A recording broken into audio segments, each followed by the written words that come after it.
¿Qué tal, amigas y amigos? ¿Cómo están? Qué gusto estar nuevamente con ustedes compartiendo estos momentos de estudio de la Palabra de Dios. Seguimos adelante con nuestro tema del Evangelio de Juan, capítulo 9, y encontramos allí en este pasaje que vamos a leer la continuación a lo que tratamos en el programa anterior. Así que si ya encontró el pasaje, le invito a que me acompañe en la lectura. Dice así: pero los judíos no creían que él había sido ciego y que había recibido la vista, hasta que llamaron a los padres del que había recibido la vista y les preguntaron diciendo: ¿es este vuestro hijo, el que vosotros decís que nació ciego? En otras palabras, nosotros realmente no creemos esto. ¿Cómo es que él puede ver si nació ciego? ¿Cómo pues ve ahora? Sus padres respondieron y les dijeron: sabemos que este es nuestro hijo y que nació ciego, pero cómo vea ahora no lo sabemos. O quién le haya abierto los ojos, nosotros tampoco lo sabemos. Edad tiene, preguntadle a él, él hablará por sí mismo. Esto dijeron sus padres porque tenían miedo de los judíos, por cuanto los judíos ya habían acordado que si alguno confesase que Jesús era el Mesías, fuera expulsado de la sinagoga. Por eso dijeron sus padres: edad tiene, preguntadle a él. Entonces volvieron a llamar al hombre que había sido ciego y le dijeron: da gloria a Dios. Nosotros sabemos que ese hombre es pecador. Entonces él respondió y dijo: si es pecador, no lo sé. Una cosa sé, que habiendo yo sido ciego, ahora veo. Le volvieron a decir: ¿qué te hizo? ¿Cómo te abrió los ojos? Él les respondió: ya os lo he dicho y no habéis querido oír. ¿Por qué lo queréis oír otra vez? ¿Queréis también vosotros haceros sus discípulos? Y le injuriaron y dijeron: tú eres su discípulo, pero nosotros, discípulos de Moisés, somos. Nosotros sabemos que Dios ha hablado a Moisés, pero respecto a ese, no sabemos de dónde sea. Respondió el hombre y les dijo: pues esto es lo maravilloso, que vosotros no sepáis de dónde sea, y a mí me abrió los ojos. Y sabemos que Dios no oye a los pecadores, pero si alguno es temeroso de Dios y hace su voluntad, a ese oye. Desde el principio no se ha oído decir que alguno abriese los ojos a uno que nació ciego. Si un hombre puede abrir los ojos a un hombre ciego, en otras palabras, eso es algo que es realmente incomparable. En el versículo 33 nosotros leemos: si éste no viniera de Dios, nada podría hacer. Respondieron y le dijeron: tú naciste del todo en pecado, ¿y nos enseñas a nosotros? Ellos hicieron la suposición de que lo que Jesús decía no era cierto, que la ceguera era resultado del pecado de este hombre. Tú naciste del todo en pecado, le dijeron. Pero Jesús dijo: no, no. Esto ocurrió cuando los discípulos le preguntaron, ¿recuerda? ¿Quién pecó para que este hombre naciera ciego? Ellos también suponían esto debido a la ceguera de nacimiento. El versículo 34 nos dice: y le expulsaron. En otras palabras, lo echaron de la sinagoga. En el versículo 35 encontramos este relato que es realmente apasionante. Oyó Jesús que le habían expulsado y hallándole le dijo: ¿crees tú en el Hijo de Dios? Respondió él y dijo: ¿quién es, Señor, para que crea en él? Le dijo Jesús: pues le has visto, y el que habla contigo, él es. Bien, esto nos lleva hacia atrás en el capítulo 4, cuando Jesús estaba hablando con la mujer samaritana, allí junto al pozo de Jacob. Ella dijo: sé que ha de venir el Mesías, llamado el Cristo. Cuando Él venga, nos declarará todas las cosas. Jesús le dijo: yo soy el que habla contigo. ¿Crees tú en el Hijo de Dios?, preguntó en esta oportunidad al ciego. Respondió él y dijo: ¿quién es, Señor, para que crea en él? Le dijo Jesús: pues le has visto, y el que habla contigo, él es. Y él dijo: creo, Señor, y le adoró. Así que vemos este interesante caso de un hombre que había sido expulsado por esa religión organizada. Ellos lo echaron fuera del rebaño, lo lanzaron fuera de la sinagoga, pero Jesús lo encontró y lo llevó con él. En el verso 40 leemos: entonces algunos de los fariseos que estaban con él, al oír esto, le dijeron: ¿acaso nosotros somos también ciegos? Jesús les respondió: si fuerais ciegos, no tendríais pecado, mas ahora, porque decís, vemos, vuestro pecado permanece. Hay un dicho que dice: no hay peor ciego que el que no quiere ver. Eso lo debe conocer usted, ¿verdad, oyente? Pues bien, esa era la condición de los fariseos. Ellos decían que podían ver, alegaban tener un entendimiento superior de las Escrituras, pero aún así, ellos no quisieron ver. Jesús dijo: si fuerais ciegos, no tendríais pecado, mas ahora, porque decís vemos, vuestro pecado permanece. Sí, la persona será responsable por el conocimiento que tenga. Ellos tenían el conocimiento, ellos vieron la luz, pero no quisieron caminar en esa luz. Así que el capítulo 10 parecería ser una continuación de todo este movimiento de este hombre ciego recibiendo la vista, siendo expulsado por el sistema religioso y siendo hallado por Jesucristo. Y entonces Jesús dijo: de cierto os digo, el que no entra por la puerta en el redil de las ovejas, sino que sube por otra parte, ese es ladrón y salteador. Más tarde él también dijo: yo soy la puerta. Si un hombre intenta encontrar otro sistema, otro camino, cuidado, estamos en presencia de un ladrón. Jesús dijo enfáticamente: yo soy el camino. Como aquí dijo: yo soy la puerta. Sí, hay un solo camino en el rebaño, y es a través de la puerta, de aquel que dijo: yo soy la puerta. Trate de escalar por las paredes en lugar de entrar por la puerta, y estará justamente en la actitud de un ladrón. Si usted intenta ingresar al reino de los cielos por sus buenas obras, o intenta llegar siendo religioso, usted nunca lo logrará. Jesús dijo: yo soy el camino y la verdad y la vida, nadie viene al Padre sino por mí. Esto usted lo puede encontrar unos capítulos más adelante, en el capítulo 14, versículo 6.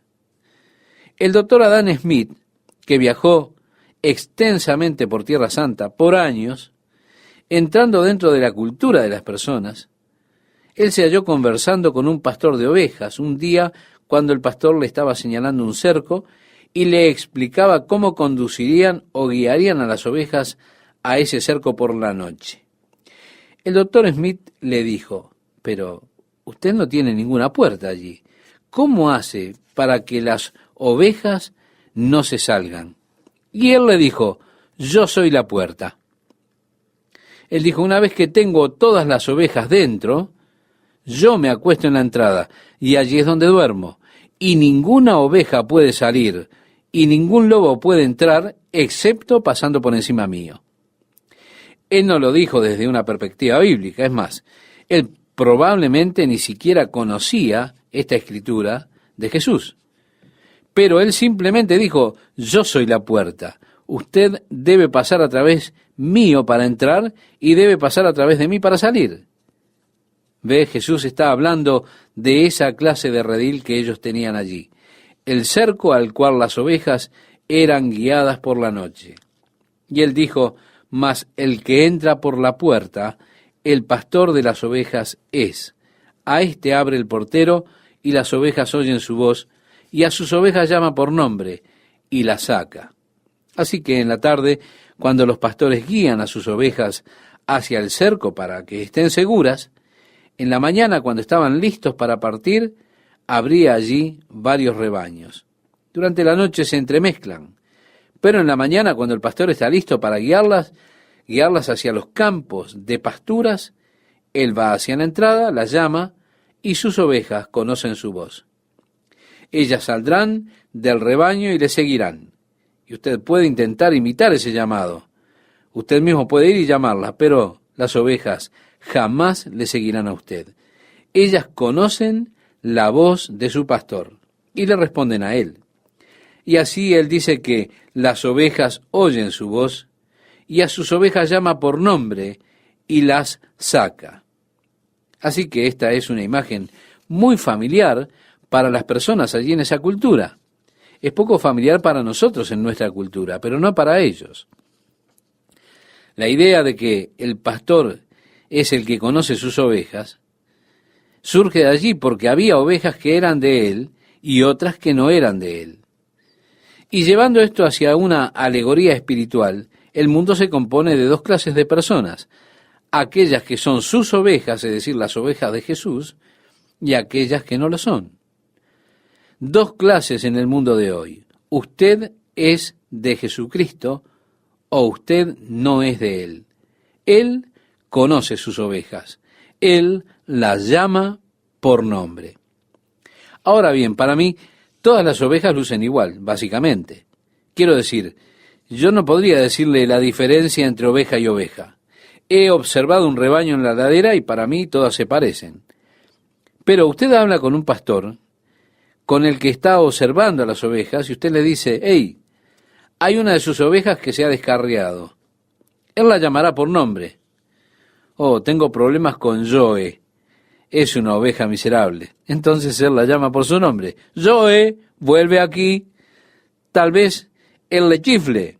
Tal vez su perro vaya hacia ella y comience a ladrar y la traiga de regreso al rebaño. Él conoce su oveja, él la llama por nombre. Así que el Señor lo conoce a usted. Él sabe si usted es una de sus ovejas. Él lo llama por su nombre. Conoce sus características. Y las ovejas conocen su voz. En el versículo 4 leemos: y cuando ha sacado fuera todas las propias, va delante de ellas, y las ovejas le siguen, porque conocen su voz. Él llama, reitero, a sus propias ovejas. Ellas oyen su voz y le siguen. A pesar de que todas las ovejas oyen la voz, solo sus ovejas responden. ¿Y cómo sabe si usted es una oveja de Dios o no? Podrá preguntarse, estimado oyente. Mire, es sencillo. Si usted responde o no a su llamado, eso determina si usted es o no oveja de Él. Si usted ha respondido a su llamado, usted es una oveja de Jesucristo. Si usted no ha respondido a su llamado, entonces no es una oveja de su redil. Así de simple. Y aún así, no es tan simple cuando usted comienza a entrar en esto. Mis ovejas oyen mi voz y me siguen. Mas al extraño, dijo él, no seguirán, sino huirán de él, porque no conocen la voz de los extraños. Esta alegoría les dijo Jesús, pero ellos no entendieron qué era lo que les decía. Así que él comenzó a explicar: de cierto os digo, yo soy la puerta de las ovejas. Todos los que antes de mí vinieron, ladrones son y salteadores, pero no los oyeron las ovejas. Él no se está refiriendo evidentemente a Moisés, a Elías y a los profetas cuando dijo: todos los que antes de mí vinieron, ladrones son y salteadores.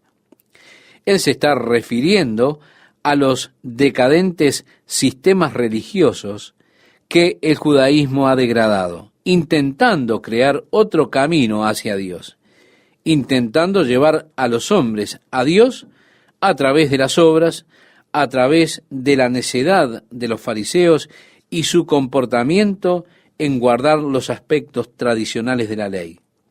Pero dijo Jesús: no los oyeron las ovejas. Yo soy la puerta. El que por mí entrare será salvo, y entrará y saldrá y hallará pastos. Dijo Jesús: yo soy la puerta. Ustedes deben entrar por mí. El sistema religioso judío no lo hará por ustedes, sino que deben entrar a través de mí. En el versículo 10 leemos: el ladrón no viene sino para hurtar y matar y destruir. Y eso es exactamente lo que hacen por usted los sistemas religiosos falsos. Ellos le hurtarán y al final lo destruirán. Pero Jesús dijo: Yo he venido para que tengan vida y para que la tengan en abundancia. Qué contraste entre los sistemas religiosos y el cristianismo. Desafortunadamente, el cristianismo se clasifica como una de las religiones del mundo. El cristianismo está lejos de ser un sistema religioso si estudiamos y analizamos los sistemas religiosos y los comparamos con el cristianismo. La diferencia básica yace en que las religiones son el esfuerzo de los hombres por llegar a Dios. Y así, si yo tuviera que hacer un dibujo para representar la religión, ¿sabe qué haría, estimado oyente? Haría un círculo, la tierra. Y debido a mi habilidad artística, pondría a un pequeño hombre sobre el círculo con las manos levantadas, intentando alcanzar a Dios. El hombre comienza de su base en la tierra, lo dibujaría parado en puntilla de pie, intentando alcanzar el cielo, intentando alcanzar el infinito, intentando alcanzar a Dios. Los sistemas religiosos son ese hombre tratando de construir un puente hacia Dios. Pero no importa cuánto él se pueda estirar, usted no puede cruzar de lo finito a lo infinito. Eso es realmente imposible. Y si tuviera que hacer un dibujo del cristianismo, tendría el círculo, la tierra, y manos saliendo desde el cielo hacia ese pequeño hombre sobre la tierra, porque el cristianismo es el propósito de Dios para alcanzar al hombre. Cuando Jacob estaba huyendo de su hermano Esaú y llegó a Betel y encontró una roca, la utilizó de almohada y debido a su cansancio se durmió. Al estar dormido, él tuvo un sueño. En ese sueño, él vio una escalera que se apoyaba en la tierra y llegaba hasta el cielo. Y el Señor estaba de pie en la punta de la escalera. Los ángeles del Señor subían y bajaban por la escalera del cielo a la tierra. Cuando él despertó por la mañana, él tenía un sentimiento de miedo y dijo, ciertamente Jehová está en este lugar y yo no lo sabía. Anoche cuando llegué a este lugar, asustado, cansado, rendido, lastimado, no tenía conciencia de la presencia de Dios. Un lugar árido, rocoso, desolado, no lo sabía, pero ahora lo sé. Ciertamente Jehová está en este lugar y yo no lo sabía. Es bueno que usted note aquí los tiempos. El Señor está aquí. Yo no lo sabía anoche, ahora lo sé. La escalera está entre el cielo y la tierra. Mire, la religión intenta construir esa escalera desde la tierra para alcanzar el cielo. Lo finito tratando de alcanzar lo infinito. Pero con el cristianismo es lo infinito que ha alcanzado lo finito. Ahora bien, yo puedo aceptar que lo infinito alcance lo finito. Ese no es problema para el Dios infinito. Así que con el cristianismo yo no tengo ningún problema, pero con las religiones tengo un tremendo problema, porque usted tiene seres que son finitos, intentando alcanzar lo que es infinito, a Dios. Ahora, ¿cómo puede suceder eso? No puede suceder. Jesús declaró a sus discípulos la primera vez que los llamó, Él les dijo, porque te dije, te vi debajo de la higuera, ¿crees? Cosas mayores que estas verás. Y le dijo, de cierto os digo, de aquí adelante veréis el cielo abierto y a los ángeles de Dios que suben y descienden sobre el Hijo del Hombre. Recuerda, esto lo veíamos en este Evangelio, en el capítulo 1, los versículos 50 y 51. ¿Qué es lo que estaba diciendo Jesús? Él estaba diciendo, yo soy la escalera de Jacob. Yo soy el acceso a Dios. Ustedes verán el cielo abierto para el hombre. Dios está construyendo la escalera y yo soy la escalera que Dios ha hecho, a través de la cual el hombre ahora puede llegar a Dios. Esa es la vasta diferencia entre el cristianismo y las religiones. Los sistemas religiosos hurtarán al hombre, ellos lo destruirán, mientras que el cristianismo le trae vida al hombre, y vida más que abundante. Mientras ustedes buscan el pasaje que citaba Esteban, Yo quiero agradecerle a Dios por este momento en el cual podemos compartir juntos el estudio de la palabra de Dios. Así es que vamos a continuar con el Evangelio de Juan en este apasionante estudio de la palabra de Dios para hoy. El versículo 10 nos dice: el ladrón no viene sino para hurtar y matar y destruir. Y eso es exactamente lo que los falsos sistemas religiosos pueden hacer por usted. Le robarán la fe y por último lo destruirán. Pero Jesús dijo: yo he venido para que tengan vida y para que la tengan en abundancia. Qué contraste tremendo hay entre los sistemas religiosos y el cristianismo. Los sistemas religiosos, todos tienen sus pequeñas fórmulas, las obras que usted debe realizar para poder ser aceptado por Dios. Todos tienen esos pequeños pasos que usted tiene que dar para poder ser aceptado por Dios. El cristianismo dice: no hay una sola obra que usted pueda realizar para que Dios le acepte. Es más, dice la Biblia, que son como trapos de inmundicia a los ojos de Dios. Para ser aceptado por Dios, usted debe creer, no por obras de justicia que nosotros hayamos hecho, sino por la fe. Dios aceptará al hombre. El religioso le dice: usted tiene que ser lo suficientemente bueno y digno para que Dios le acepte. El cristianismo dice: no hay manera en que sea lo suficiente bueno o digno para que Dios lo acepte. El único modo en que Dios puede aceptarle es a través de su Hijo Jesús. Así que el que tiene al Hijo tiene la vida, y el que no tiene al Hijo no tiene la vida, dice la palabra de Dios.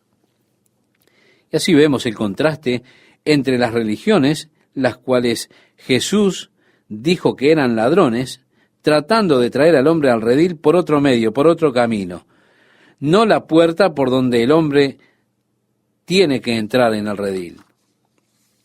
Un sistema está basado sobre las obras. El cristianismo está basado en la fe.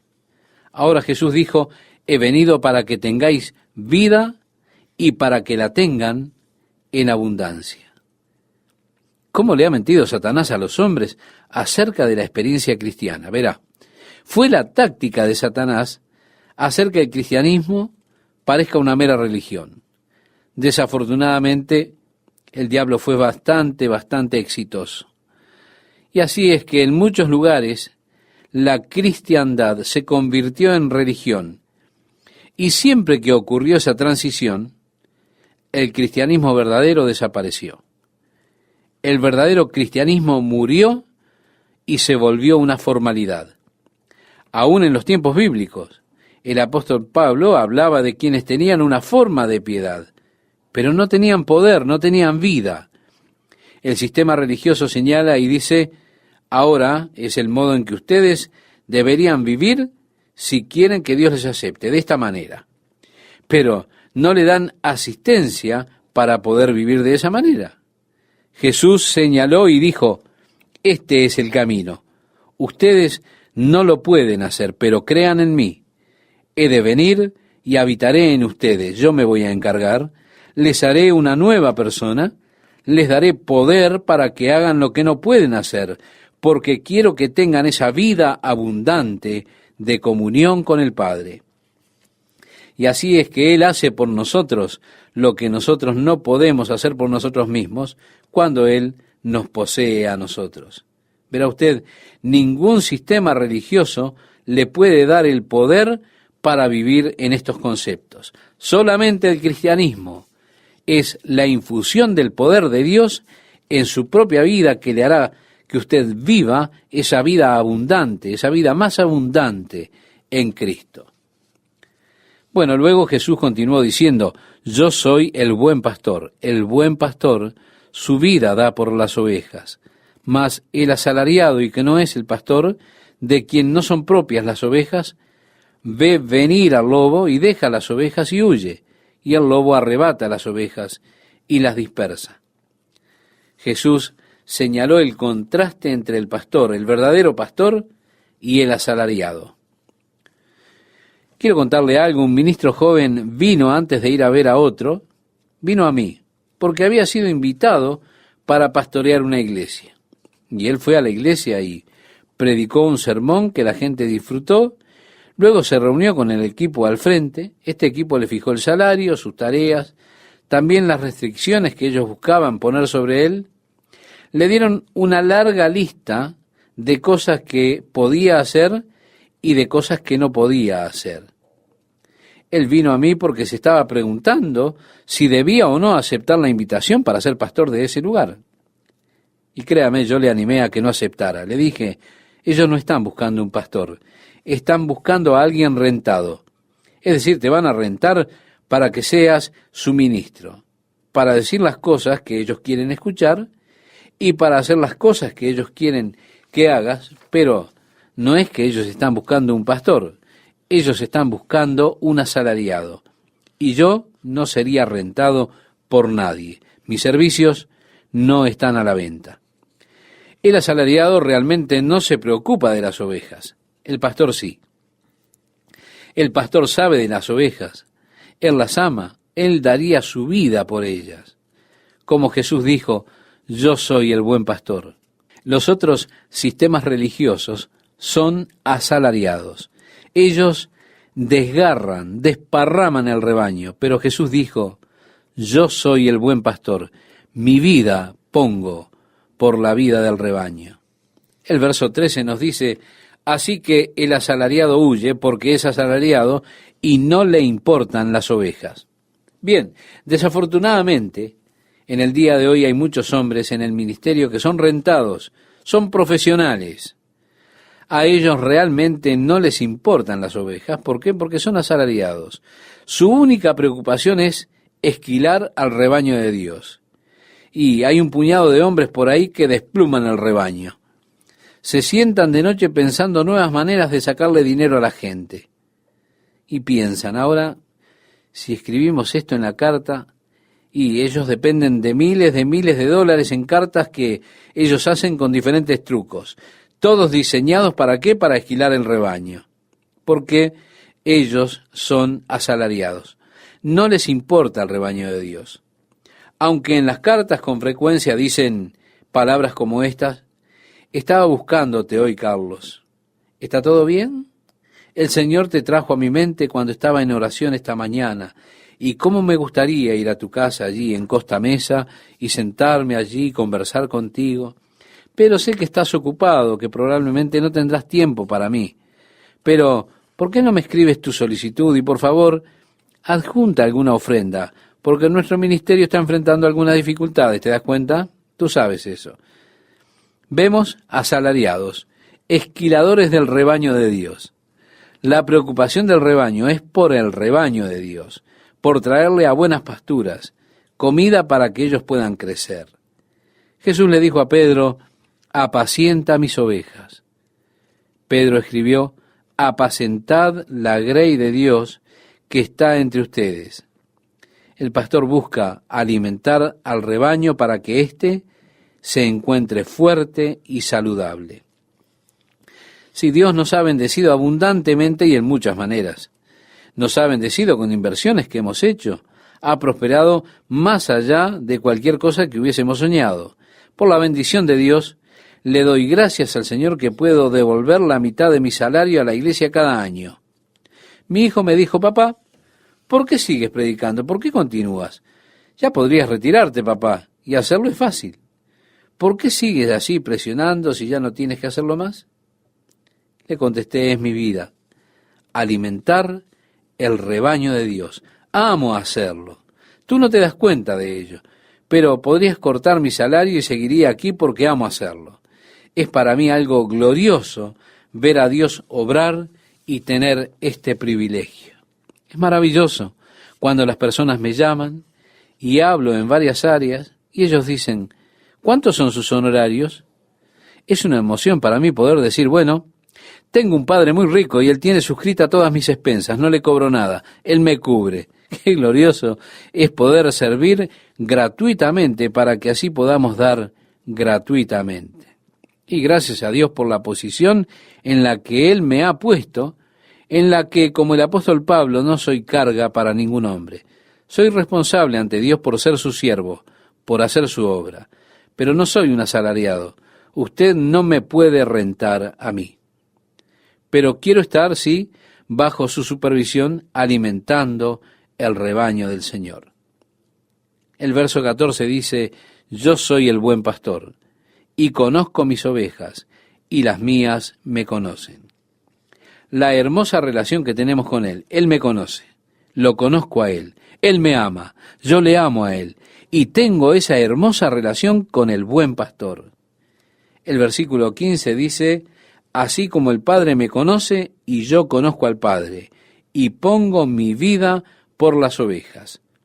También tengo otras ovejas que no son de este redil.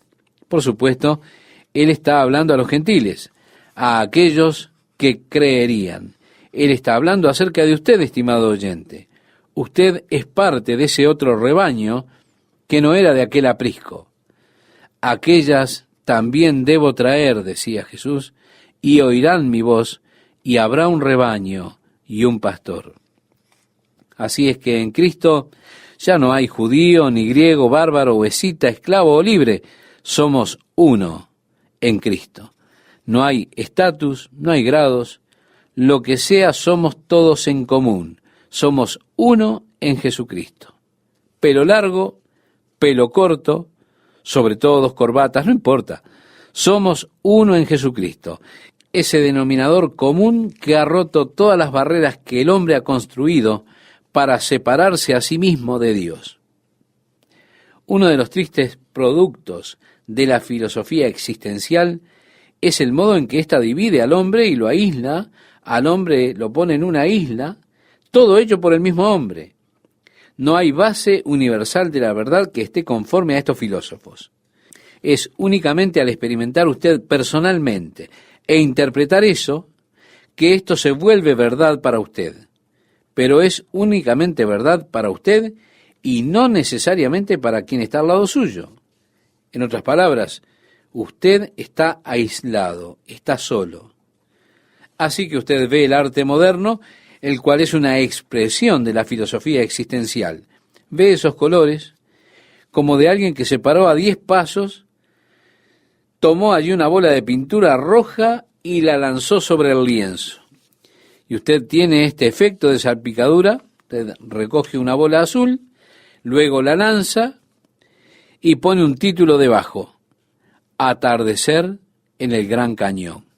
Usted observa esa cosa, la estudia, y alguien cerca de usted viene y dice, es hermosa, es gloriosa, ¿no? Pero usted piensa, ¿qué es lo que están diciendo? Los críticos lo aclaman como arte maravilloso. Hay un ojo aquí, hay un pulgar por ahí, pero esa es toda la idea, usted tiene que interpretarla. En estas historias, en lo cual se deja pendiente el final, el hombre camina por el camino y usted no sabe si él va a volarse los sesos, y ese es el final. O usted no sabe si él se reconciliará con su esposa, si ha de recomponer su matrimonio y vivirán felices por siempre y siempre. Ellos siempre le dejan a usted en suspenso. Usted es quien tiene que ponerle el final porque esa es una expresión de la filosofía existencial. Todo hombre debe interpretarla para sí mismo. Así que usted tiene que poner su propia interpretación sobre la historia. ¿Qué es lo que esto realmente dice? Yo no sé, pienso que es una excusa para la senilidad de los escritores. Ellos no saben qué están tratando siquiera de decir. Así que todo hombre aclama, ¡oh, es maravilloso! Nadie puede entenderlo. Es glorioso, pero sí, me aísla y me pone en esta pequeña isla de todo por mí mismo. Estoy solo en este gran mundo y nadie realmente comparte mis mismos sentimientos. Nadie comparte los mismos pensamientos. Y siento que es un aislamiento horrible. Los hombres tienen una manera de levantar muros entre ellos mismos y los otros. Pero Jesús ha hecho el camino. Jesús tiene una manera de derribar los muros. Y Él nos trae y nos hace uno. Él declara, yo soy la verdad. Él nos da una base universal para la verdad. Él es esa verdadera base universal para la verdad. Así que juntos a Él somos atraídos. Los muros son derribados. Y el apóstol Pablo dice, Él ha quebrado el muro que solía ser la división que existe entre nosotros y nos ha hecho uno. Jesús decía, otras ovejas tengo que no son de este aprisco. Tengo que salir, las llamo para que haya un rebaño y un pastor. Por eso me ama el Padre, porque yo pongo mi vida para volverla a tomar. Así que Él ya está profetizando aquí acerca de su muerte y su resurrección, la cual en este punto, a estas alturas, podríamos decir que está aproximadamente a 5 meses de ocurrir. Continúa este versículo 18 diciendo, nadie me la quita, sino que yo de mí mismo la pongo. Tengo poder para ponerla y tengo poder para volverla a tomar.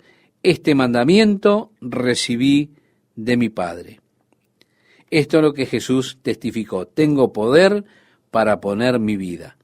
Y Él demostró esto en la cruz. Nadie toma de mí mi vida.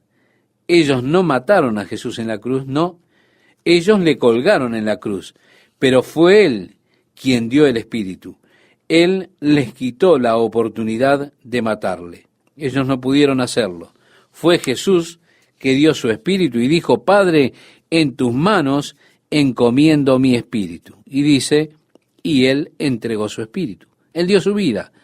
Como Él mismo decía, nadie la toma, sino que yo la pongo de mí mismo. Tengo poder para ponerla y tengo poder para volverla a tomar. Él probó que tiene poder para poner su vida. Y luego, 3 días después, Él probó que tenía poder para volverla a tomar y se levantó triunfante de los muertos. La tumba está vacía. Él tiene poder para volver a tomar su vida nuevamente. Si me acompaña, estimado oyente, seguimos con el versículo 19. Dice, volvió a haber disensión entre los judíos por estas palabras. Muchos de ellos decían, demonio tiene, y está fuera de sí. ¿Por qué le oís? Decían otros, estas palabras no son de endemoniado. ¿Puede acaso el demonio abrir los ojos de los ciegos? Así es que vino a esta altura una división muy grande entre la gente. Vemos ahora el lapso de tiempo. Entre el versículo 21 y el versículo 22 hay un lapso de octubre a diciembre. Las cosas en el versículo 21 estaban teniendo lugar durante la fiesta de los tabernáculos, allí en Jerusalén, en el mes de octubre. Pero ahora Juan nos dice, celebrábase en Jerusalén la fiesta de la dedicación. Esto lo vemos en el versículo 22. Esta fiesta también es conocida como la fiesta de las luces, la cual tiene lugar el 25 de diciembre. En la fiesta de dedicación fue su celebración de limpieza del templo por parte de Judas Macabeo, después de haber sido profanado el templo por Antíoco Epífanes, aquel líder sirio, que de hecho era griego. Y esta fue la celebración del limpiamiento del templo a cargo de este valiente guerrero Judas Macabeo. Y Jesús estaba nuevamente en Jerusalén y fue en invierno, es decir, en diciembre. Y terminamos con este relato bíblico que encontramos en el Evangelio de Juan, capítulo 10, desde el versículo 23 al 25. Si me acompaña, mi estimado oyente, vamos a darle lectura. Y Jesús andaba en el templo por el pórtico de Salomón, y le rodearon los judíos y le dijeron, ¿hasta cuándo nos turbarás el alma? Si tú eres el Cristo, dínoslo abiertamente. Jesús les respondió, os lo he dicho y no creéis. Recuerda, Él ya les ha dicho, antes de Abraham, yo soy. Amigas, amigos, ¿cómo están? Es un gusto saludarles y compartir estos momentos de estudio con la palabra de Dios para hoy. El tiempo transcurrió y entre los versículos 21 y 22 tenemos un lapso de tiempo que va desde el mes de octubre al mes de diciembre. Las cosas en el versículo 21 sucedieron durante la fiesta de los tabernáculos, allí en Jerusalén, la cual se celebraba en octubre. Ahora Juan nos dice, celebrábase en Jerusalén la fiesta de la dedicación. Era invierno. Esta fiesta también era conocida como la fiesta de las luces, que se realiza el 25 de diciembre.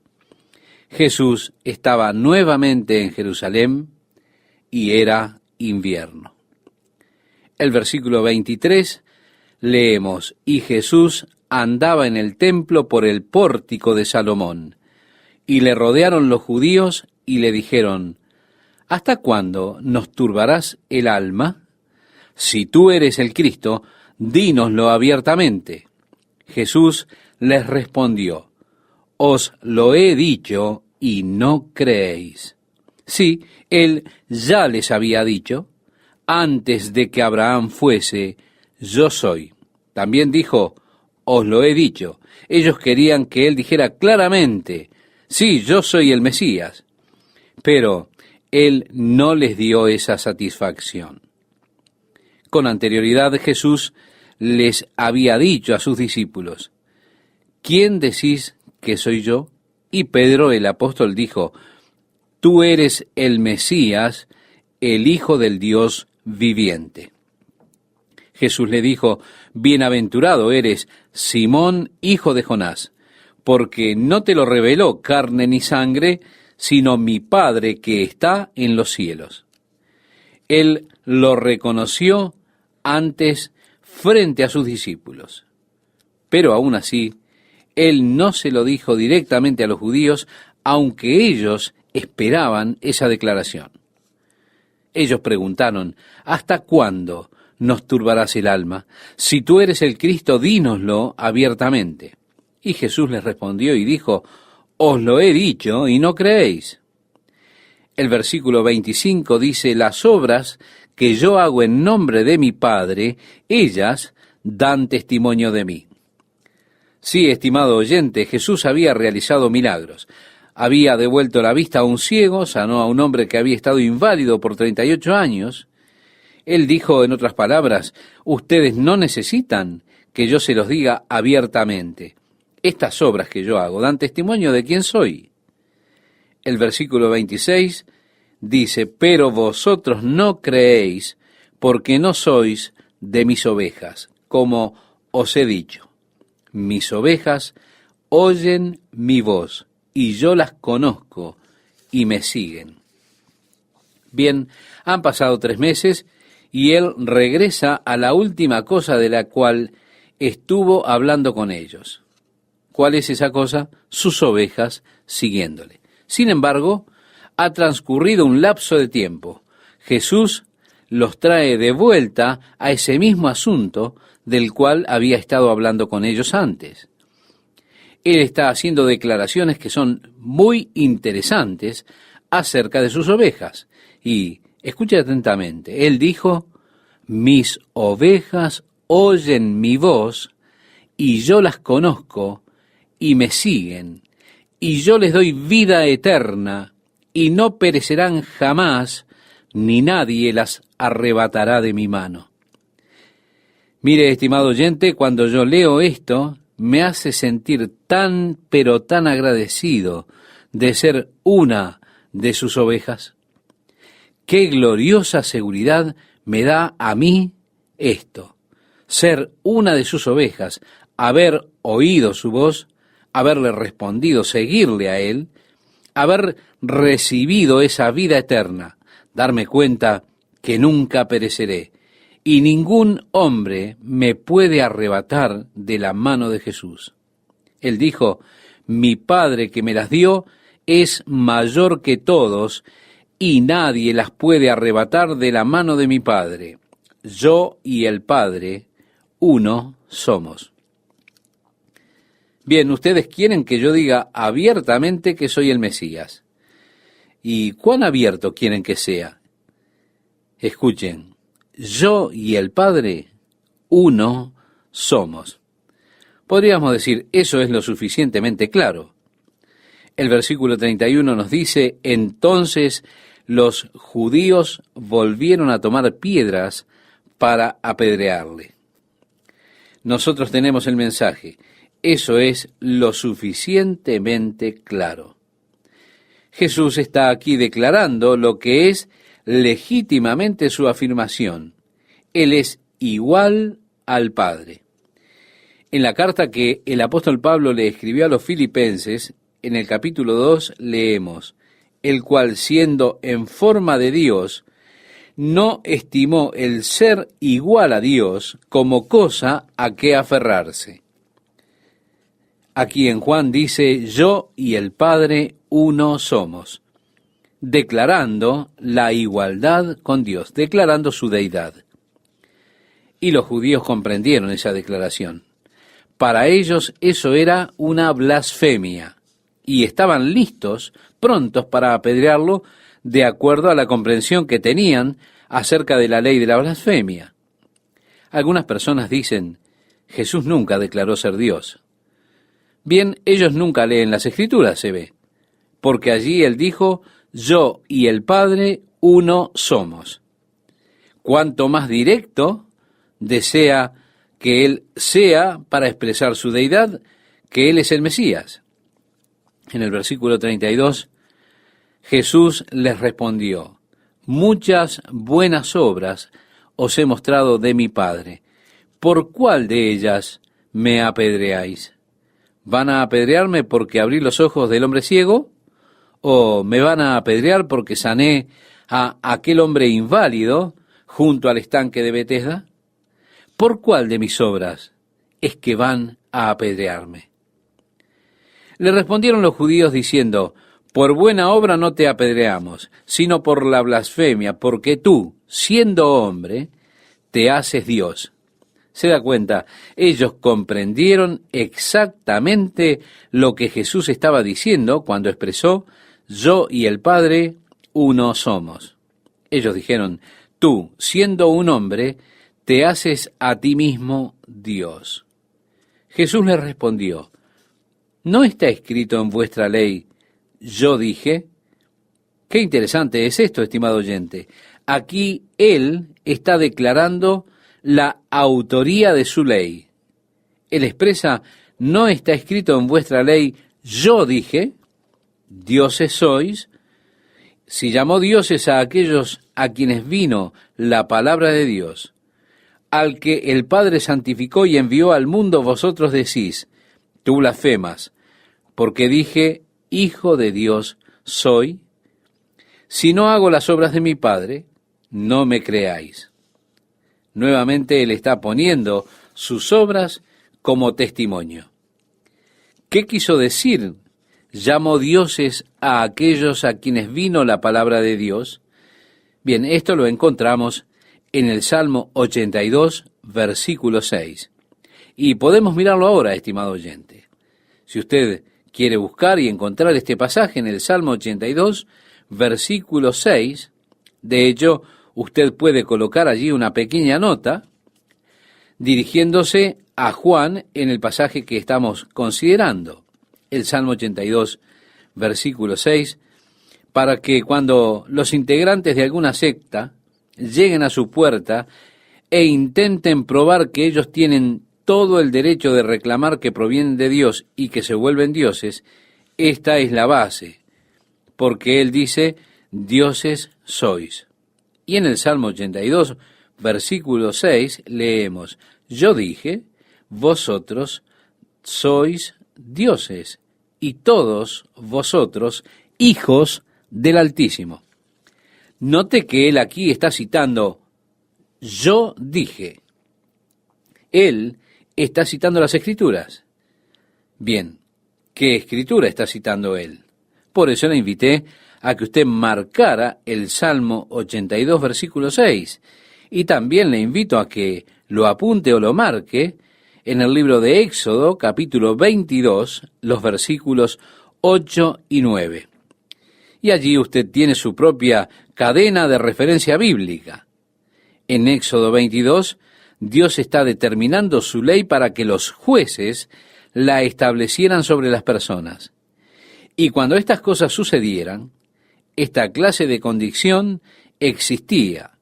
Así era como los jueces actuaban en estos casos.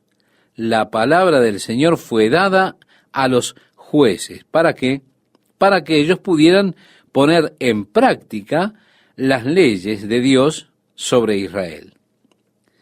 Es así que en el versículo 8, cuando él está hablando acerca de una situación en que no se encuentra al ladrón, entonces el dueño de la casa será llevado ante los jueces para ver si ha metido su mano en los bienes de su prójimo.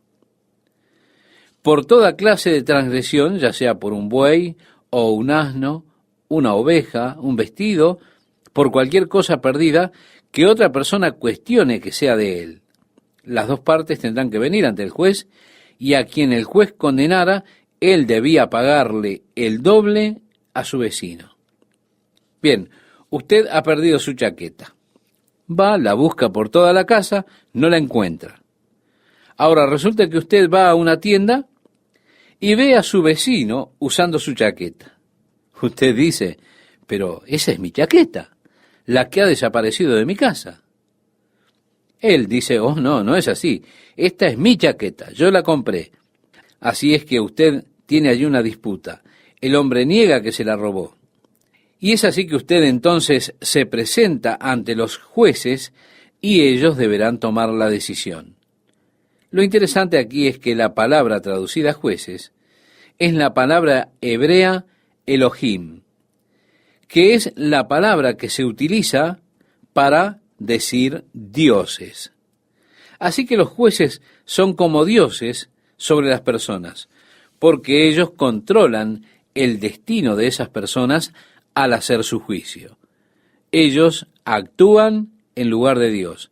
Así que aquellos a los que él llama dioses realmente son aquellos jueces que promulgan la ley de Dios sobre las personas. No es una doctrina que si usted es un buen integrante de esta secta que mencionábamos, usted y su esposa pueden ser dioses y tener su propio planeta en algún lugar, sino que solo está declarando que los jueces fueron llamados dioses debido a la responsabilidad que ellos tenían al promulgar el juicio de Dios sobre las personas.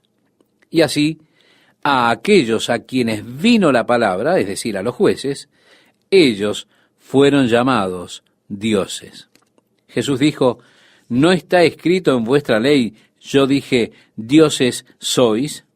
Así que él realmente no se está refiriendo a los salmos, sino que se está refiriendo directamente al libro de Éxodo en el capítulo 22, versículos 8 y 9. Quiero contarle, estimado oyente, que la semana pasada vinieron a mi puerta dos jóvenes integrantes de esta secta, que usted reconoce precisamente porque andan de a dos, andan juntos, visitando las casas. Ellos querían comenzar conmigo una conversación.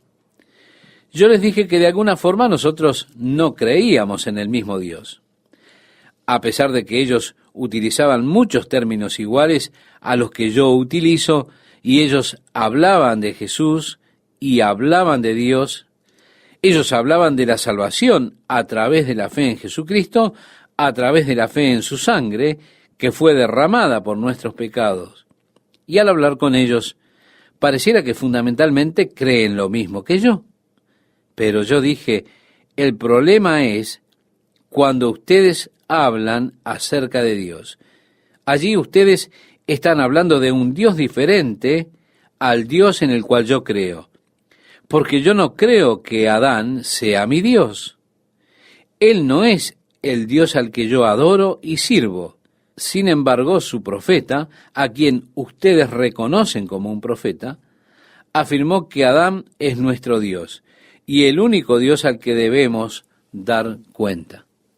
Él dijo, bueno, usted realmente no comprende lo que el profeta está intentando decirnos. Yo les dije, no lo sé, yo he leído el sermón varias veces y he leído toda su defensa del sermón y los artículos en las revistas. Le dije entonces, en realidad, ¿tú crees que serás Dios? Y él dijo, sí. Yo dije, si tú permaneces fiel a tus creencias en cuanto a esta secta y fiel a la iglesia, puedes ser Dios y puedes tener tu propio planeta y demás. Él dijo, sí, así lo creo. Yo le dije entonces, en realidad, lo que este profeta estaba diciendo está en perfecta consistencia con lo que ustedes creen. Usted lo está llevando un paso más adelante. Usted dice que vamos a ascender, seremos dioses, tendremos nuestro propio planeta. Él decía que Adán, en algún lugar, en algún otro mundo, alcanzó este nivel de perfección. Adán se convirtió en Dios y trajo a una de sus esposas celestiales, Eva. La trajo a la tierra, y entonces fue que así comenzó todo aquí en la tierra. Así fue que él tomó la doctrina de esta secta, pero en una etapa hacia atrás, en lugar de en una etapa hacia adelante. Pero si el paso adelante es un paso lógico, por ende el paso atrás debe ser un paso lógico. Así que este profeta estaba correcto en su interpretación de la doctrina que ustedes tienen, la cual dice que usted será un Dios, pero solo si vamos una etapa hacia atrás en lugar de una etapa hacia adelante, porque esta progresión debe suceder a través de la eternidad. Y yo dije, tú hablas acerca de creer en Jesucristo y la salvación a través de la fe en Él, pero el Jesús en el que tú crees, yo le pregunté a estos jóvenes, ¿es el hermano de Lucifer? Entonces ellos me dijeron, sí, nosotros creemos que Jesús es hermano de Lucifer. Y yo dije, ¿se da cuenta? Entonces, Él no es el mismo Jesús en el cual yo creo. Ustedes están hablando de otro Jesucristo. Yo no conozco al Jesús del cual ustedes hablan, porque el Jesús en el que yo creo no es el hermano de Lucifer, porque eso haría a Lucifer un hijo de Dios. Pero el Jesús en el que yo creo, Él sí es el unigénito Hijo de Dios. Él no es un ser creado. Lucifer sí, es un ser creado por Dios. Y si ustedes creen que Jesús es hermano de Lucifer, entonces están rebajando a Jesús. Jesús dijo, el Padre y yo, uno somos. Así que el Jesús en el que yo creo es uno con el Padre. Creemos en dioses diferentes y en un Jesús diferente. Pobres muchachos. Ellos quedaron asombrados y se fueron. Se fueron sacudiendo sus cabezas. Y yo estoy orando mucho por ellos. Pero sentí que era importante que ellos vieran que el Jesús al que ellos están proclamando para creer es en realidad un Jesús diferente al Jesús que es mi pastor, de quien he escuchado su voz, y como oveja suya le sigo. Porque el Jesús en quien yo creo es uno con el Padre. Él puede decir, el Padre y yo, uno somos. Así que este asunto, ustedes son dioses, es una referencia directa a los jueces que promulgaban la ley de Dios sobre las personas. Y Jesús dijo, si Él los llamó dioses a aquellos a quienes fue dada la palabra de Dios, la Escritura no puede ser quebrantada. Al que el Padre santificó y envió al mundo, vosotros decís, tú blasfemas, porque dije, Hijo de Dios soy. Si no hago las obras de mi Padre, no me creáis. Nuevamente, Jesús invoca las obras. Ellas son el testimonio. ¿Recuerda cuando Felipe dijo, Señor, muéstranos el Padre y nos basta? Jesús dijo, tanto tiempo hace que estoy con vosotros, y no me has conocido, Felipe. El que me ha visto a mí, ha visto al Padre. ¿Cómo, pues, dices tú, muéstranos al Padre? ¿No crees que yo soy en el Padre y el Padre en mí? Las palabras que yo os hablo, no las hablo por mi propia cuenta, sino que el Padre que mora en mí, Él hace las obras. Creedme que yo soy en el Padre y el Padre en mí. De otra manera, creedme por las mismas obras. Sí, las obras testifican. Ningún hombre puede abrir los ojos del ciego. Ningún hombre puede hacer estas obras a menos que Dios esté con él. Es lo que Nicodemo reconoció en el capítulo 3 que ya hemos considerado. Volviendo a nuestro pasaje, en el versículo 38 leemos: Mas si las hago, aunque no me creáis a mí, creed a las obras. En otras palabras, si yo no hago las obras de mi Padre, no me crean. Pero si yo hago las obras de mi Padre, y aún así no me creen, al menos crean a las obras. El versículo 38 leemos y nos dice: para que conozcáis y creáis que el Padre está en mí y yo en el Padre. Procuraron otra vez prenderle. Ellos iban a arrestarlo, pero, estimado oyente, su hora aún no había llegado, y así él se escapó de la mano de ellos. Ellos lo tenían rodeado, pero él escapó. Y como lee el verso 39, él se escapó de sus manos y se fue de nuevo al otro lado del Jordán, al lugar donde primero había estado bautizando Juan, y se quedó allí. Sí, allí se quedó hasta emprender su último viaje de regreso a Jerusalén por el llamado de María y Marta para volver a su hermano que había muerto, para traerle de la muerte, y luego para ser arrestado en la Pascua y posteriormente ser crucificado. Así que ahora él está allí en la zona del río Jordán, cerca del lugar donde él comenzó su ministerio con Juan el Bautista. Y nos dice el versículo 41, y muchos venían a él y decían: Juan, a la verdad, ninguna señal hizo, pero todo lo que Juan dijo de éste era verdad, y muchos creyeron en él allí. Las personas que vivían en esa zona, que habían escuchado a Juan decir: viene uno más poderoso que yo, de quien no soy digno de desatar la correa de su calzado, ellos decían: todo lo que Juan dijo de éste era verdad. Y muchos creyeron en él allí en el río Jordán. Y él pasó los siguientes meses, de hecho, desde diciembre hasta abril, en ese lugar, antes de hacer su viaje de regreso a Jerusalén. En el capítulo 11 lo vemos a Jesús regresando a Betania a ver a Lázaro y a realizar ese maravilloso milagro de la resurrección de Lázaro. Nuevamente, las obras. Si no me creen a mí, creed a las obras. Ahora él está mostrando la obra de que indiscutiblemente resucitó a Lázaro de la muerte. Y así, estimado oyente, entraremos en los momentos finales de la vida de Cristo.